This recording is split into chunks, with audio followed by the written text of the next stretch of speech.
যে শ্রীলঙ্কারে 2-3 বছর আগেও খুঁজে পাওয়া যাইতো না বলা চলে। এদের ওয়ার্ল্ড কাপ খেলতে হইলে বাছাই পর খেলে তারপরে ওয়ার্ল্ড কাপের চান্স হইতো তাদের। আমরা সরাসরি যেখানে ওয়ার্ল্ড কাপ খেলতাম 2-3 বছরের মাথায় আইসা তাদের অবস্থানটা কি আর আমাদের অবস্থানটা কি একবার চিন্তা করে দেখেন তো। যারা ক্রিকেট বোর্ডে আছেন তোমরা কি ছিল? এতদিনে খেলোয়াড় তৈরি হয় নাকি? কি ছিল তোমরা? খালি টেহা গুনো আর পাচারি করে নিয়ে ঘোরা। বাংলাদেশের মানুষের আবেগের সাথে খেলো এক বেটা। আর যারা পরিকল্পনা সাজান কোচ ম্যানেজমেন্ট যারা আছেন বারবার মেন্টিস শুধু লেগ সাইডে ভালো খেলে, অফ সাইডে খেলতে পারেন। আজকের ম্যাচে পুরো ম্যাচে 2টা বাউন্ডারি মারছে অফ সাইডে, তাও একটা ফিল্ডিং মিস। আর বল ব্যাকটি করে লেগ সাইডে। কি পরিকল্পনা সাজান আপনারা?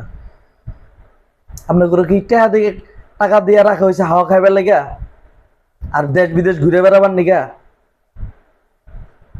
আর যে ডট বাবা আছে নাইম শেখ, লিটন কুমার দাস, নামটা শুনলেই শান্তি। নাইম শেখ ডট বাবা হেরে নিয়েছে এতদিন পরে 28 বলে 32 রান করছে।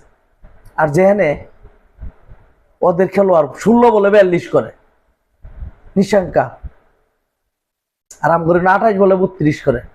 হেললে খেলোয়াড় টি20 খেলবো, এরা এগরে দিয়া ক্রিকেট চলবো। এরা ক্রিকেট খেলতে আসছে, তখন হাতে ধরে কই পায়ে ধরে কই তোরা ক্রিকেট ছেড়ে দে, তোদের ক্রিকেট খেলার দরকার নাই। বাংলাদেশের মানুষের আবেগ নিয়ে খেলার কোনো দরকার নাই। যারা ক্রিকেট বুড়ে আছেন, আমি তো বুড়ো মানে পোলাপান মানুষ তো যুবক হয়ে গেলাম গা।